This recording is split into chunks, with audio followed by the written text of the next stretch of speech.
اگر اللہ آپ کی مدد کرے گا تو کوئی بھی آپ پہ غالب نہیں ہو پائے گا. اللہ اگر آپ کی مدد کرے گا تو کوئی بھی آپ پہ غالب نہیں ہو پائے گا. لیکن اللہ اگر آپ کو چھوڑے گا تو کوئی بھی آپ کو پھر مدد نہیں کر سکے گا. اے مومنو، اللہ پہ ایمان لاؤ. صلاح سے زندگی میں ڈسپلن پیدا ہوتا ہے. صلاح ہمارے معاشرے کی حالت میں تبدیلی پیدا کرتی ہے، معاشرے کو سدھارتا ہے، بھائی چارہ بڑھاتا ہے. اللہ تعالیٰ فرماتے ہیں سورہ حجرات میں، سورہ نمبر 49 چیپٹر 49 آیت نمبر 13 میں، یا ایھا الناس انا خلقناکم من ذکر وانثی وجعلناکم شعوبا وقبائل لتعارفوا ان اکرمکم عند اللہ اتقاکم ان اللہ علیم خبیر. اے انسانوں، ہم نے تمہیں ایک مرد اور عورت کے جوڑے سے پیدا کیا ہے اور تمہیں تقسیم کیا ہے قبائل میں، گروہ میں،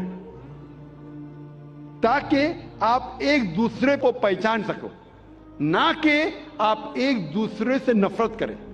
صلاح میں 5 وقت کم از کم بھائی چارہ بڑھتا ہے.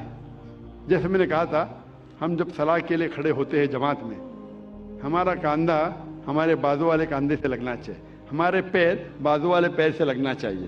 چاہے امیر ہو یا غریب، راجا ہو یا فقیر، اگر نماز کے لیے ساتھ میں کھڑے تو کاندھے سے کاندھا لگنا چاہیے، پیر سے پیر لگنا چاہیے.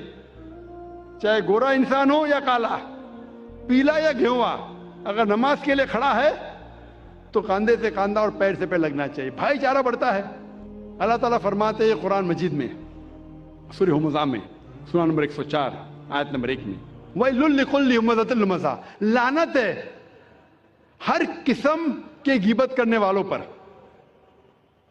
اللہ تعالیٰ فرماتا ہے سورہ حجرات میں، سورہ نمبر 49 آیت نمبر 11 اور 12 میں، کہ آپ میں سے آدمیوں کا ایک گروہ دوسرے پہ ہنسنا نہیں چاہیے. ہو سکتا ہے کہ وہ لوگ آپ سے بہتر ہے. آپ لوگوں میں سے ایک خواتین کا گروہ، عورتوں کا گروہ دوسرے پہ ہنسنا نہیں چاہیے. ہو سکتا ہے کہ وہ آپ سے بہتر ہے.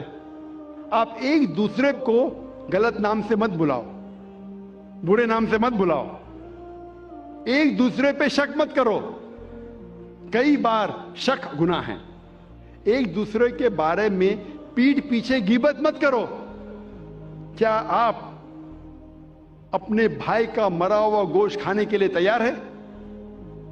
اس آیت میں اللہ تعالیٰ کہتے ہیں کہ اگر آپ غیبت کریں گے تو اپنے مرے ہوئے بھائی کا گوشت کھانے کے برابر ہے.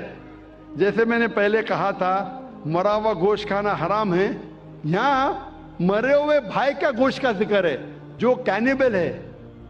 کینیبلز مطلب جو انسان دوسرے انسان کو کھاتے ہیں، اسے کہتے ہیں انگریزی میں کینیبل. کینیبل بھی دوسرے انسان کو کھاتا ہے لیکن اپنے بھائی کو نہیں کھاتا. اللہ تعالیٰ فرماتے ہیں اگر آپ غیبت کریں گے تو اپنے مرے ہوئے بھائی کا گوشت کھانے کے برابر ہے. ڈبل گناہ. آپ بالکل اسے پسند نہیں کریں گے. صلاح میں معاشرہ سدھرتا ہے اور حقانیت بڑھتی ہے. اللہ تعالیٰ فرماتے ہیں سورہ عنکبوت میں، سورہ نمبر 29 آیت نمبر 45 میں، اتلو ما اوحی الیک من الکتاب واقم الصلاۃ ان الصلاۃ تنہی عن الفحشاء والمنکر. وہ آیت کی تلاوت کرو جو اللہ نے نازل کیا اس کتاب میں، اور صلاح قائم کرو. بے شک صلاح فاحشی اور برے کام سے روکتی ہے.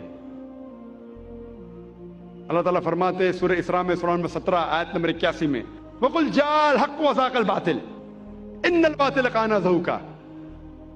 کہو کہ حق آ چکا ہے اور باطل ختم ہو جائے گا.